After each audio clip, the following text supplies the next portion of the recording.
Pernah gak sih Bolo, kalian denger cerita sesadis ini? Sampai-sampai alat vitalnya si korban itu dicubit pakai tang yang kayak gini, ditarik sampai sobek, terus ditusuk-tusuk pakai jarum. Bayangin gimana rasanya Bolo. Wah, ini cerita sih super sadis Bolo yo. Penasaran? Tonton videonya sampai habis Bolo yo. Sebelum aku memulai, aku tegesin dulu Bolo. Kisah ini adalah catatan kelam dari sejarah kriminalitas Jepang pada saat itu. Aku nyajiin detail ini bukan buat sensasi Bolo, melainkan buat pembelajaran kita mengenai tragedi yang menimpa seorang remaja dan konsekuensi hukum yang menyertainya tentunya Bolo. Disarankan bagi kalian semua untuk bersiap menghadapi detail yang sangat mengganggu Bolo yo, sangat mengerikan Bolo. Kejadian ini cuma buat edukasi biar kita lebih berhati-hati, dan kita semua berharap agar kejadian kayak gini jangan sampai keulang lagi ya Bolo.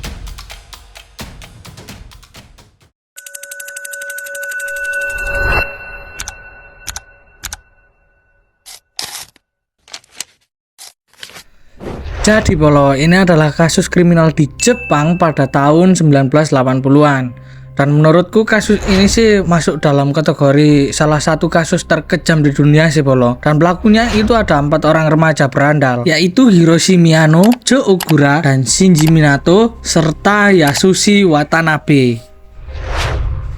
Latar belakang.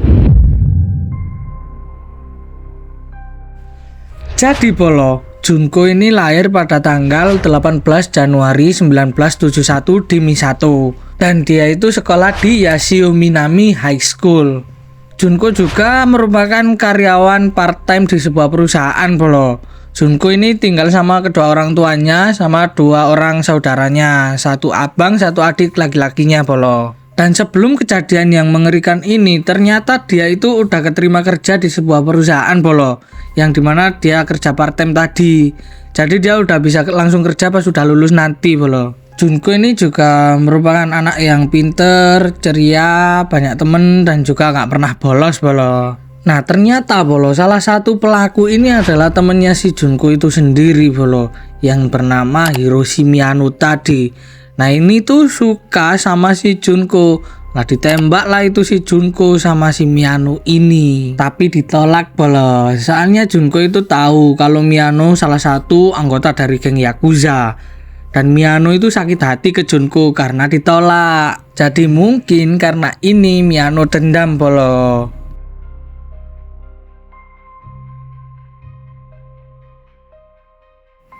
Kronologi.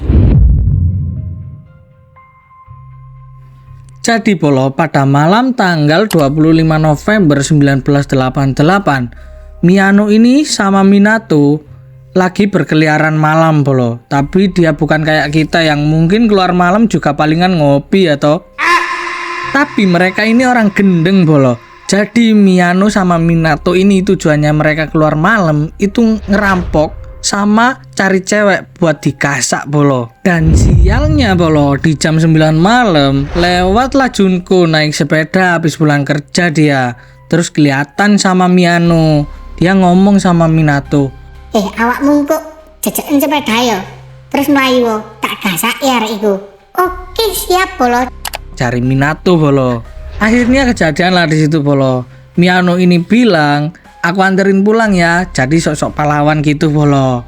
Tapi Junko sempat nolak di situ. Tapi kata Miyano, janganlah nanti kamu dijegat lagi sama dia, kayak gitu Bolo. Akhirnya ngikut lah ini Junko sama Miyano. Tapi dilalahnya Bolo, Junko ini nggak dibawa pulang sama si Miyano, malah dibawa ke sebuah gedung kosong. Junko ini kan panik, terus nanya, mau dibawa mana aku? Udahlah diem aja, aku mau ngomong doang, kayak gitu kata Miyano Bolo. Dan di gudang itulah Miyano nembak lagi si Junko, tapi tetap ditolak Bolo. Ternyata di sini baru keluar sifat aslinya Miyano Bolo. Jadi Junko ini diperkosa di gudang tersebut Bolo sama si Miyano ini tadi. Nah udah gitu dari gudang Junko ini dibawa ke hotel Bolo sama Miyano. Terus dia manggil temen-temennya lah. Ada Jo Ogura, Shinji Minato, sama Yasushi Watanabe itu 4 orang. Jadi berlima dia ada di hotel itu bolo. Ya udah di hotel berlima, digilir lah si Junko ini bolo sama 4 orang bejat ini tadi. Abis dari hotel bolo di jam 3 pagi Junko ini diancam. Katanya Miyano, dia bilang kalau kamu gak mau manut tak habisin semua keluargamu. Karena Miyano ini tahu bolo alamat Junko dari kartu alamat di tasnya bolo. Akhirnya mau gak mau Junko ini ikutlah sama mereka ini bolo. Dibawa ke rumah Minato di distrik Ayase di Adachi bolo. Yang emang jadi basecamp mereka berempat. Karena beberapa hari nggak pulang, keluarga Junko ini ngelapor ke pihak kepolisian pada tanggal 27 November 1988 bolo. Nah, buat ngecegah perburuan polisi, 4 orang gendeng ini suruh Junko buat telepon emaknya bolo. Dia dipaksa bilang kalau Junko ini baik-baik aja, cuma nginep di rumah temennya. Akhirnya laporannya dicabut. Dan di rumah Minato ini kan juga ada emaknya Minato ya toh. Tapi ternyata emaknya Minato ini juga takut bolo karena dia tahu kalau Miyano ini adalah salah satu dari geng Yakuza bolo.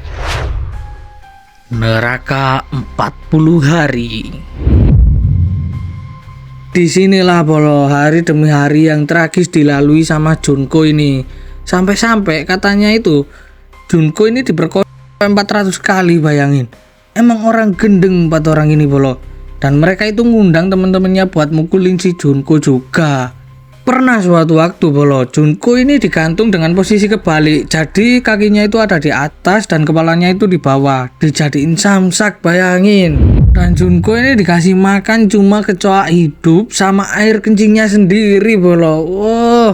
Sampai-sampai bolo alat vitalnya si Junko ini dimasukin bola lampu, kembang api, dibakar sama korek, terus kelopak matanya itu ditetesin lilin panas, bayangin bolo, sadisnya itu kayak gimana bolo. Dan kalian nggak mungkin ngeh bolo kalau di bagian vitalnya Junko itu dicubit pakai tang, terus ditarik sampai robek, terus ditusuk-tusuk pakai jarum jahit. Udah gendeng cowok ini orang, udah putus otaknya bolo. Abis itu mereka berempat ini ngundang temennya bolo, namanya Tetsuo Nakamura dan Koichi Ihara. 2 orang ini diajak buat ngantemin si Junko ini bolo. Udah gitu bolo, mereka ini kan pulang. Si Koichi ini bilang sama adeknya kalau dia udah berbuat kayak gitu. Akhirnya si adeknya Koichi ini bilang sama emaknya. Terus emaknya ngelapor ke kepolisian pada tanggal 11 Desember. Datenglah bolo 2 polisi itu ke rumahnya Minato. Tapi yang bikin mangkel bolo yo, 2 orang polisi ini bilangnya di situ gak ada cewek kecuali emaknya Minato bolo. Oke, dan sampai sini kita udah jengkel banget ya toh. Dan kita maju dulu bolo. Setelah terkuak kasus ini, masyarakat itu muak banget sama 2 polisi ini bolo. Kalau aja 2 polisi ini jujur, paling enggak itu Junko selamat dan masih bisa hidup bolo. Meskipun udah disiksa selama 16 hari. Dan ternyata bolo di bulan Desember ini Junko itu sempat lapor ke polisi. Tapi sebelum diangkat sama polisi, Junko ini udah ketahuan dulu bolo sama Miyano. Akhirnya udah ketahuan ngelapor polisi, si Junko ini dihukum bolo. Kalian tahu hukumannya apa? Kaki Junko ini disiram bensin terus dibakar. Gak itu aja bolo, Miyano ini ngambil botol terus dimasukin ke alat vitalnya Junko sampai pendarahan hebat, sampai Junko ini kejang-kejang bolo. Udah kayak gitu, bukannya berhenti, Junko ini terus diperkosa bolo, bayangin aja. Di sini Junko ini udah minta dibunuh bolo, tapi Miyano gak mau di situ buat ngebunuh. Udah gitu Junko ini disuruh tidur di luar tanpa busana bolo, tepatnya di balkon ya. Padahal di luar itu lagi musim dingin bolo, bayangin. Abis itu Junko disuruh masuk, terus dimasukin lagi ke dalam kulkas bolo. Udah gendeng emang. Udah ngalamin penyiksaan yang kejam banget kayak gini, sistem saraf di kantung kemih sama ususnya itu rusak bolo. Akhirnya dia itu pipi sama ngising itu kayak keluar sendiri gitu bolo. Mecer-mecer gitu di karpet. Sampai ada yang bilang dia itu pernah tidur sama kotorannya sendiri. Dikarenakan hal ini bolo, Empat orang ini udah nggak nafsu lagi sama Junko. Habis itu salah satu dari mereka itu nyulik lagi satu orang wanita yang lagi di pinggir jalan bolo, kayak si Junko. Dan wanita ini berumur 19 tahun. Setelah puas dibuanglah dia ini di pinggir jalan bolo. Nafas terakhir. Lalu pada tanggal 4 Januari 1989 Miyano ini lagi sial bolo, kalah slot dia. Enggak lah, canda-canda. Jadi dia itu kalah mahjong bolo, ya tapi bukan judol, stop judol. Nah udah kalah kayak gitu, dia ini kan frustasi bolo yo. Dia balik ke rumahnya Minato karena udah frustasi, dia ngangkat barbel terus diantemin ke perutnya si Junko bolo. Masih belum puas, dia ambil lilin terus dibakar matanya si Junko bolo.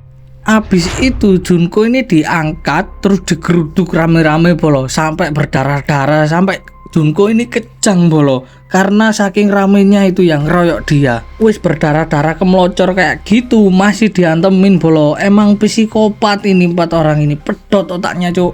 Masih belum berakhir bolo. Abis itu Miyano ambil bensin terus disiramin ke setengah badannya Junko bolo, terus dibakar.